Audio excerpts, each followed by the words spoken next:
Merci au 12e Gaïndé. Merci beaucoup. Madame la ministre de la Jeunesse, des Sports et de la Culture. Monsieur le représentant, la représentante du CONES, ceux-ci sont là. Madame la directrice générale de l'ANPEJ, Monsieur le directeur général des Sports, Monsieur le directeur et chef de service du ministère des Sports, chers collègues membres du COMEX, chers coachs, chers membres de staff, chers lions et lionnes, chers 12e Gaïndé, mesdames et messieurs de la presse,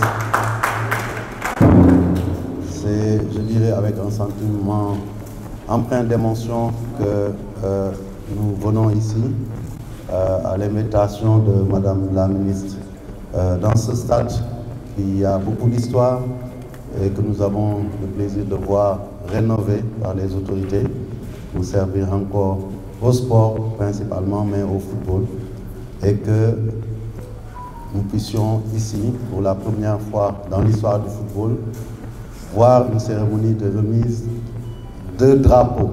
Je dis de drapeaux parce que on est dans l'expression orale, mais vous sentirez certainement le X à la fin de drapeau quand je m'exprime ainsi que je viens de le faire. Pas un drapeau, mais 4 pour la discipline de football. Je pense que c'est une fierté parce que ça montre aujourd'hui la vitalité de notre discipline qui a connu des moments difficiles, qui s'est battu, qui a certainement eu le plaisir de gagner pour la première fois il y a 2 ou 3 ans, et gagner beaucoup de trophées, mais aussi qui en 2024, en présence de Madame la ministre, a pu faire quelque chose d'exceptionnel. Jamais dans l'histoire du football sénégalais, nous n'avons pu qualifier autant d'équipes dans des compétitions continentales et mondiales. Et je pense que ça mérite d'être magnifié pour montrer que nous sommes sous la bonne voie, sous les auspices des autorités au plus haut niveau, le président Bassirou Diomaye Faye, le Premier ministre Ousmane Sonko et l'ensemble du gouvernement. Et c'est l'occasion pour nous du football et du sport de vous dire à vous tous un grand merci pour tout ce que vous êtes en train de faire pour nous aider à atteindre les objectifs de faire de cette nation une nation, je dirais, qui brille des mille feux en Afrique et dans le monde. Et pour revenir un peu à cette cérémonie spéciale, nous avons une représentation, je dirais, hétérogène, parce que quand on doit comparer les 10 éditions en Coupe du Monde du beach soccer, n'est-ce pas, capitaine Al-Seynou, au premier pas de l'équipe féminine de futsal, on voit un grand fossé, qui n'en est pas forcément un, parce que c'est l'histoire du football sénégalais qui est en marche. C'est l'histoire de notre pays qui est en marche, parce que je veux aujourd'hui, plus que les Lions du beach soccer, magnifier cette équipe féminine de futsal. Ce sont les pionnières. L'histoire retiendra que vous avez été la première sélection de futsal sous la conduite de votre staff. Et vous symbolisez aussi cet aspect important qui tient à cœur la fédération, développer l'aspect genre dans le football. Le futsal, n'est-ce pas, Badara, homme, n'a pas encore joué une compétition internationale et vous ouvrez la voie. Et donc, il faut le magnifier. Et nous continuerons dans cette voie. Et je pense que bientôt, l'ère devrait s'ouvrir de voir que nos équipes féminines sont coachées, sont encadrées par des encadreurs féminins. Parce que c'est important, c'est ça le prix. Déjà, la représentation dans les staffs de football féminin des dames est très marquée. Dans cette équipe, celui qui a représenté l'encadrement technique et qui a parlé, le doyen Lamine Boub, parce que je le dis doyen, dans sa corporation des techniciens, il est le manager général et c'est Aïssatou Ndiaye qui est la coach. Et je pense que ça aussi, ça montre cette importance que nous attachons au football féminin. Et je voudrais aussi lancer juste un message à nous autres. Nous sommes là devant la ministre, elle va faire son discours. Nous allons l'écouter religieusement, mais nous devrons traduire en actes les attentes qu'elle nous soumettra, qui sont les attentes des autorités nationales, mais qui sont aussi les attentes d'un peuple sénégalais.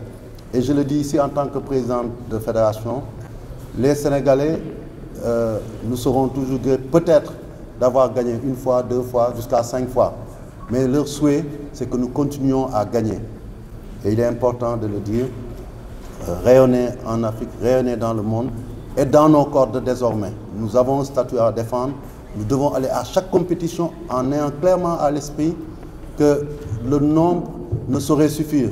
On ne saurait se suffire de dire que nous sommes qualifiés partout. Moi, président de fédération, moi, membre du COMEX, avec nos ambitions, ce que nous souhaitons, c'est que dans toutes ces compétitions où nous sommes qualifiés, que nous fassions les meilleurs résultats possibles. Et malheureusement, pour vous qui allez au terrain, généralement, le meilleur résultat possible, c'est quand on ramène un trophée. Et c'est ça que nous devons avoir à l'esprit. Comme on dit, l'homme propose, Dieu dispose. Mais tant que nous n'irons pas aux compétitions avec cet esprit de combat pour notre pays, d'avoir à l'esprit que chaque fois, les 4 drapeaux qu'on nous aura donnés, c'est qu'on aille pour mourir sur le terrain. Si au finish, on gagne, nous reviendrons triomphalement pour rendre ce drapeau avec un trophée à nos autorités. Si ça ne devait pas arriver, que tout le monde dise Agni Nak Djadjef parce qu'ils ont mouillé le maillot, elles ont mouillé le maillot jusqu'à la dernière énergie pour honorer le Sénégal. Et c'est le message que je nous lance à nous tous pour qu'on puisse continuer à rayonner, à gagner. C'est dans nos cordes. On parle des 10 années d'expérience du beach soccer. Nous avons envie de les matérialiser au Seychelles, au bout de l'Afrique. Et c'est pour la première fois qu'on organise une Coupe du Monde en Afrique. Mais aussi, je pense qu'à ce niveau-là, on ne peut pas demander la même chose tout à l'heure aux féminines qui commencent juste. Elles vont pour découvrir, pour gagner plus tard. Entre ces deux, nous avons l'équipe des U15. Ça, c'est l'avenir de notre football. Et par rapport à eux, je peux dire, nous n'avons pas aujourd'hui à leur demander, à moins de 15 ans, à 13 ans, allez pour gagner tout. Mais allez pour montrer déjà que vous êtes le futur du Sénégal qui va gagner d'autres trophées. Et au Ghana, je sais que les jeunes talentueux que j'ai vus ici jouer seront capables de nous donner cette satisfaction.